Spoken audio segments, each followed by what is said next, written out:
देखिए आज जो है हम 9 चैप्टर की मिसलेनियस से स्टार्ट करने जा रहे हैं। 9.4 तक मैंने आपको कंप्लीट करवा दिया। तो अब जो मिसलेनियस एक्सरसाइज है इसमें आपका अभी तक का जो हमने पढ़ा है उसका मिक्स है, ठीक है। तो इसमें मैं आपको 50% से भी कम क्वेश्चन करवाऊंगा, 40% क्वेश्चन नहीं कराऊंगा, 60% क्वेश्चन आपको खुद को करना है, ठीक है। कुछ सी क्वेश्चन में मैं हिंट देकर के आपको छोड़ दूंगा, तो आपको खुद को करना है। आप ज़्यादा पार्ट आपको खुद को करना है, मिसलेनियस वैसे स्टूडेंट को खुद को करनी होती है, ठीक है ना। तो अब देखो आपको फर्स्ट क्वेश्चन है, show that the sum of m plus nth term and m minus nth terms of an AP is equal to twice the mth term। वो सीधा सा क्वेश्चन है कि आपको एक AP की m plus n और m minus nth term आपको फाइंड आउट करनी है, ठीक है। तो पहले तो वही फर्स्ट टर्म और कॉमन डिफरेंस हमें चाहिए। तो late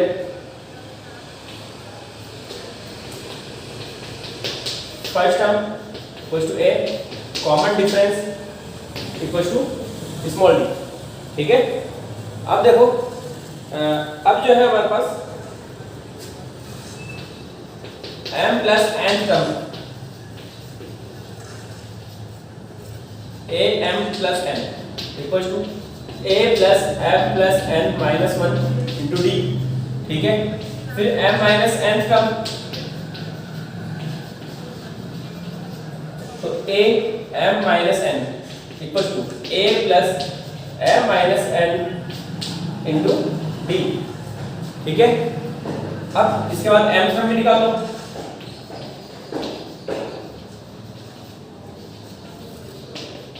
a plus m minus 1 into d, ये बोल रहा है इन दोनों का एडिशन, इन दोनों का एडिशन करना है और वो इसके ट्वाइस के, इसके डबल आना चाहिए, ठीक है। तो इन दोनों का एडिशन कर देते हैं। Now a m plus n plus a m minus n add करो दोनों को।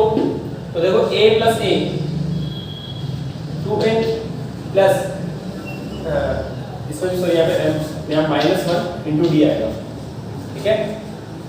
दोनों को ऐड किया तो m plus m minus 1 into D plus m minus n minus 1 into D. Solve करो, इसमें कितना आ रहा है 2a प्लस हमने d कॉमन लिया यहाँ पे तो m प्लस n माइनस 1 और इसके साथ में plus m minus 1 n minus 1 into D, ठीक है। तो अब देखो यहाँ से 2a यहाँ ब्रैकेट में माइनस ये प्लस का m और प्लस माइनस का n कैंसिल हो जाएगा, तो ये ब्रैकेट में बचा आपका 2m माइनस 2 इंटू डी और ओवरऑल 2 कॉमन निकाला तो ये बचा a plus m minus 1 into D.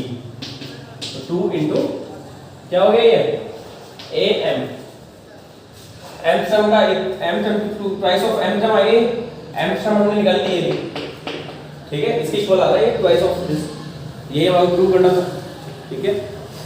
Second question, if the sum of three numbers in AP is 24 and their product is 440, find the numbers। मैंने आपको बताया था कि AP में अगर आपके तीन टर्म्स का सम गिवन है तो आप क्या टर्म एज्यूम करोगे, a minus d, a and a plus d, ठीक है।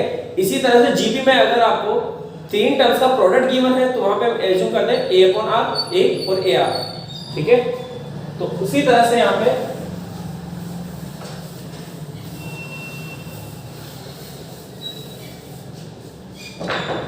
देखो second question, let the terms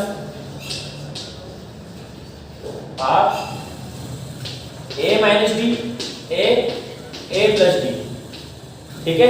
in तीनों का सम गिवन है तो a minus d plus a plus d equal to कितना गिवन है आपको 24। तो यहां से देखो आप d से d cancel 3a equals to 24 and a equals to आ गया हमारे पास 8। तो इससे हमको a की वैल्यू डायरेक्ट मिल जाती है, ठीक है। अब इन तीनों का प्रोडक्ट गिवन है तो इन तीनों को मल्टीप्लाई करके, ठीक है ना, इन तीनों को मल्टीप्लाई करके आप किसके इक्वल कर दोगे 440 के इक्वल और a की वैल्यू रख लोगे उसमें, तो d के फॉर्म में आपकी क्वाड्रेटिक इक्वेशन बन जाएगी और उसको सॉल्व करोगे d की दो वैल्यू आएगी, दोनों से आपका नंबर मिल जाएंगे, अलग अलग तीनों नंबर मिल जाएंगे, आगे आप खुद करो इसका सेकंड का, ठीक है। थर्ड वाला भी आप खुद ही करोगे। ये बोल रहा है sum of n terms, sum of 2n terms, sum of 3n terms, ठीक है। वो s1 s2 s3 है, तो ये आपको प्रूव करना है। तो जहां पे n की वैल्यू रखते हैं हम, वहां एक बार तो फर्स्ट s1 के लिए देखो, आपका थर्ड में s1 क्या होगा आपका n upon 2a plus n minus 1 into d, ये तो s1 हो गया। इसी तरह से s2 क्या होगा 2n upon 2a plus 2n minus 1 into d, ठीक है। फिर s3 क्या होगा आपका 3n upon 2a plus n 3n minus 1 into d, ठीक है। और इसके बाद आपको ये प्रूव करने के लिए कहा है कि s3 की वैल्यू होगी 3 इंटू s2 माइनस s1। तो s2 माइनस s1 करके देखो और इसको 3 से मल्टीप्लाई करना, क्या s3 के इक्वल आ रहा है, चेक करना, आना चाहिए इसके इक्वल, ठीक है ना। तो हमारा आंसर हो जाएगा वो, ठीक है। ये आप खुद करोगे। फोर्थ वन है find the sum of all numbers between 200 and 400 which are divisible by 7। बिल्कुल सेम क्वेश्चन आपके एक्सरसाइज में आया हुआ है, ठीक है ना। तो आप खुद ही करोगे इसको, बिल्कुल एक्सरसाइज में 9.3 में आपके क्वेश्चन आया हुआ है। तो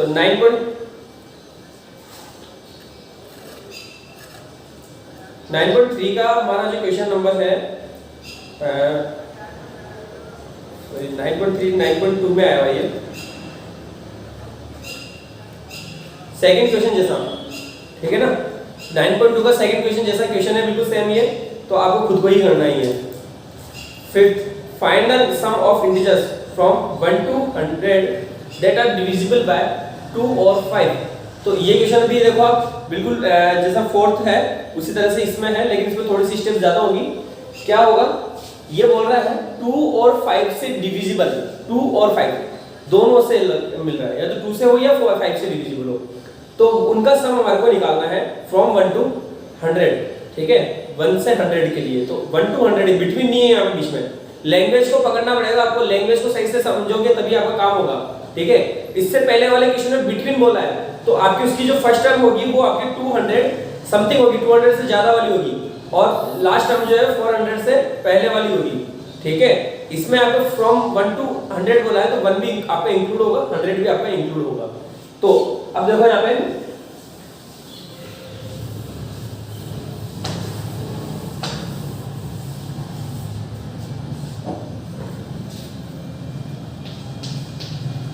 sum of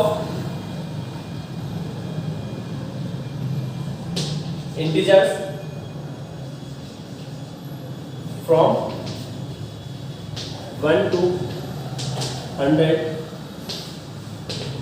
divisible by 2।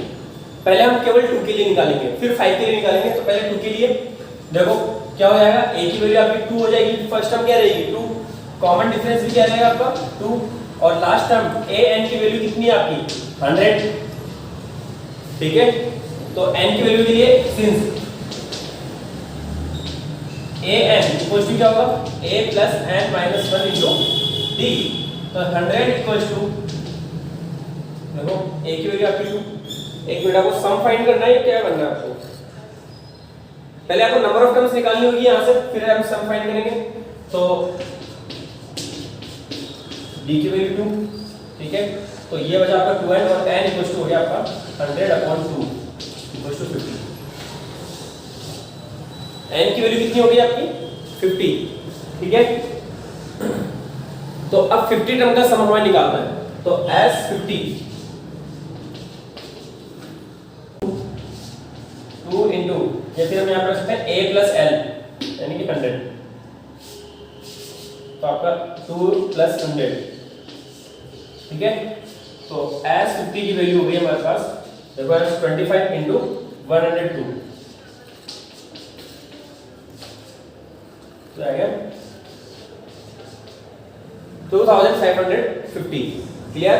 अब देखो, अब हमें निकालना है 5 से डिविजिबल,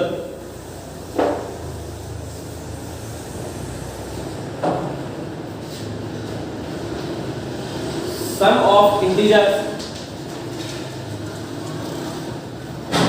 1 to 100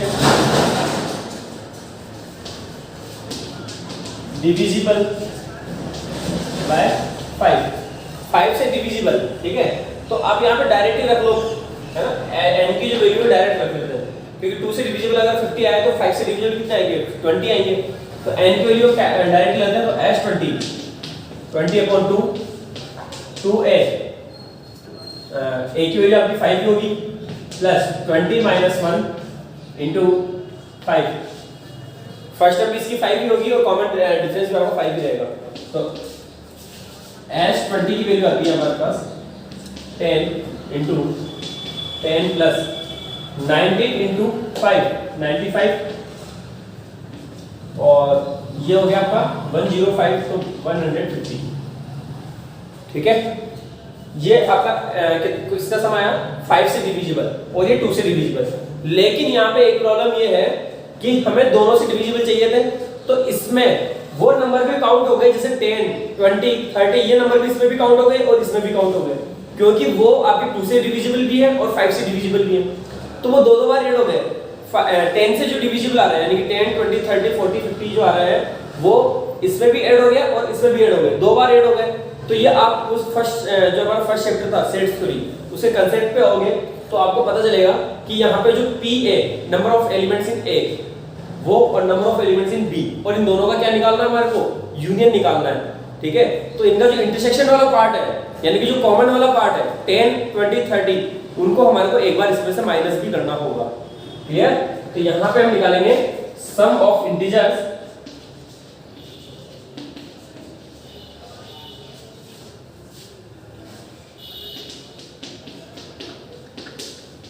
डिविजिबल बाय 10। अब के बाद 10 से डिविजिबल वाले नंबर्स का सम निकालना हमारे को। समझ में आई ये बात? देखो हमने पहले 2 से डिविजिबल वाले नंबर्स का सम निकाला, फिर हमने 5 से डिविजिबल वाले नंबर्स का सम निकाला, लेकिन इसमें कुछ कॉमन इसमें भी है, कुछ नंबर इसमें भी आ गए और इसमें भी इंक्लूड हो गए। वो कौन से नंबर है, 10 20 30 40 50 60 70 80 90 एंड 100, वो आपके इसमें भी ऐड हो गए और इसमें भी ऐड हो गए। तो जो हमारा फर्स्ट चैप्टर का जो रूल है मैंने आपको लिखाया था, उसमें और का मतलब होता है यूनियन, ठीक है। तो जो ये हो गया number of elements in A, ये हो गया आपके number of elements in B, और इनका इंटरसेक्शन में से माइनस करना पड़ेगा दोनों को ऐड करके। तो सम ऑफ इंटीजर्स डिविजिबल बाय 10 वो आपके आ गए। हम यहाँ पे लिखते फर्स्ट नंबर क्या होगा, 10 होगा, n की वैल्यू भी 10 होगी और d की वैल्यू भी आपकी 10 ही होगी। तो s10 आ जाएगा यहाँ से, कितना चाहो तो s1 s2 s3 दे दो, नेम ज्यादा ठीक रहेगा। इसको s1 दे दो नेम, इसको s2 दे दो, और ये आपके s3। तो ये हो गया अपना 10/2 2 × 10 प्लस 10 - 1 × 10। तो s3 की वैल्यू आ जाती है यहाँ से, ये 5 × यहाँ से आपका 90 और प्लस 20 110, तो ये 110 और ये आ गया 550, ठीक है। तो ये आपका इंटरसेक्शन वाला पार्ट आ गया। तो इन दोनों को मुझे ऐड करना है और इसको माइनस करना है, तो आपका आंसर आ जाएगा, आप लिखोगे यहाँ पे sum of integers from 1 to 100 divisible by 2 और 5 इक्वल्स टू क्या हो जाएगा आपका s1 plus s2 minus s3। तो ये हो गया आपका 2550 प्लस 1050 माइनस 550, तो ये हो गया आपका 3050, ठीक है। यही आपका आंसर, आप एक बार मैच कर सकते हो आंसर को। 6th क्वेश्चन देखते हैं हम। तो 6th क्वेश्चन है आपका, find the sum of all 2 digit numbers which when divided by 4 L1 as remainder। क्या बोल रहा है ये क्वेश्चन आपका कि हमें 2 डिजिट नंबर्स का सम करना है जो कि 4 से डिवाइड करने पर 1 रिमाइंडर बचे, ठीक है। अगर हम उन नंबर्स को 4 से डिवाइड करें तो रिमाइंडर कितना रहना चाहिए, 1 रहना चाहिए। ऐसे नंबर्स का हमारे को सम करना है। तो ऐसे कौन से नंबर है, सबसे पहला नंबर ऐसा कौन सा होगा, बताओ आप। तो देखो 2 डिजिट नंबर हमारा स्टार्ट होता है 10 से, ठीक है, सबसे स्मॉल 2 डिजिट नंबर होता है हमारा 10, ठीक है। उसके बाद आप सोचो कि 4 से डिवाइड करने पर, तो 4 के मल्टीपल में क्या आ रहा है 4 फिर 8 फिर 12, ठीक है। तो 2 डिजिट नंबर आ रहा है हमारे पास 12, तो 12 में 1 ऐड करना चाहिए उनको, ताकि डिवाइड करने पे 1 रिमाइंडर रहे। तो हमारी सीरीज बन रही है यहाँ से 13 17 और ये आगे नेक्स्ट 21 25 एंड सो ऑन। और लास्ट नंबर कौन सा होगा 100 से पहले, देखो आपकी 2 डिजिट नंबर जो 4 से डिविजिबल हो, तो 4 से डिविजिबल आपका लास्ट 2 डिजिट नंबर आएगा 96, ठीक है। तो उसमें 1 ऐड करो यानी कि 97 इसका लास्ट आएगा, क्लियर। तो ये आपकी सीरीज बन गई एपी, जिसकी फर्स्ट टर्म हो गई 13, कॉमन डिफरेंस हो गया 4 और लास्ट टर्म हो गई 97। इनका आपको सम निकालना है। तो पहले तो आप n निकालोगे, नंबर ऑफ टर्म्स n निकालोगे nth टर्म का फॉर्मूला अप्लाई करके, ठीक है, जैसा कि इसमें हमने किया था, इसी वाली इक्वेशन में किया था, उसी तरह से आप इसका करोगे 97 a + n - 1 * d, क्लियर। तो ये 6 क्वेश्चन आप खुद करोगे। 7th पे आते हैं हम। 7th क्वेश्चन बोल रहा है आपका, देखो 7th क्वेश्चन क्या है,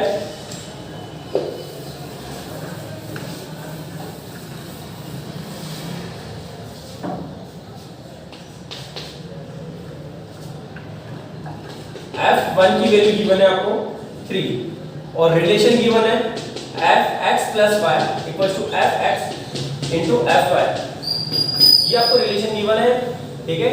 और समेशन करना है आपको x = 1 to n fx given है आपको 120, यानी कि जो सीरीज है उसका सम गिवन है आपको 120, ठीक है। Sn गिवन नहीं है, एक्चुअली ये Sn है, इस सीरीज का आपको सम दे रखा है। पहले तो सीरीज फाइंड आउट करनी पड़ेगी, सीरीज है क्या। तो f1 गिवन है आपको, तो f2 निकालना है मुझे, f2 फाइंड करना है। f2 को मैंने लिखा इस फॉर्म में, इस फॉर्मूले से सोल्व होगा, ठीक है ना। कैसे सोल्व होगा, f2 को लिखा मैंने 1 + 1, यानी कि x की वैल्यू भी 1 और y की वैल्यू भी 1, 2 को मैं लिख सकता हूं 1 + 1, तो ये हो गया आपका f1 * f1। तो f1 की वैल्यू कितनी है 3 * 3 दैट इज 9, क्लियर। फिर हम f3 निकालते हैं। f3 को लिखा मैंने f1 + 2, ठीक है। तो ये हो गया f1 * f2, x की वैल्यू 1 y की वैल्यू 2। तो देखो क्या हुआ, 1 की वैल्यू पुट की मैंने 3 और f2 की वैल्यू कितनी है हमारे पास, अभी f2 की वैल्यू निकाली हमने 9, तो ये हो गया आपका 27, ठीक है। तो ऑब्वियसली हमें दिख रहा है कि ये की जीपी बन गई 3 9 27, तो सीरीज 3 9 27 और Sn गिवन है आपको 120। तो n की वैल्यू आपको फाइंड आउट करनी है यहाँ पे। तो n की वैल्यू फाइंड आउट करने के लिए Sn का फॉर्मूला अप्लाई करो।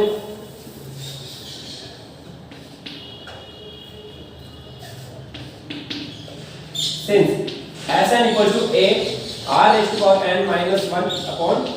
r - 1, तो ये Sn की वैल्यू 120 = a की वैल्यू कितनी है आपकी 3, r की वैल्यू कितनी है 3⁻n - 1/3 - 1। इसको आपको सोल्व करना है, n की वैल्यू फाइंड आउट करनी है। 2 को मैंने इधर मल्टीप्लाई किया और 3 से डिवाइड किया, 3/2 3⁻n - 1। तो ये आपका सोल्व करने पे आता है 80 और ये -+1 = 3⁻n, ठीक है। और 3⁻n = 81 और 3⁻n = 3 आपका कितना होगा 81, 3 की कौन सी पावर में आता है 4 पे, ठीक है। तो n = आपके पास हो गए 4। तो इस तरह से आपका ये 7th क्वेश्चन कंप्लीट हुआ। तो यहाँ से आगे जो है आप चाहो तो 8th क्वेश्चन और 9th क्वेश्चन भी आप कर सकते हो, चाहो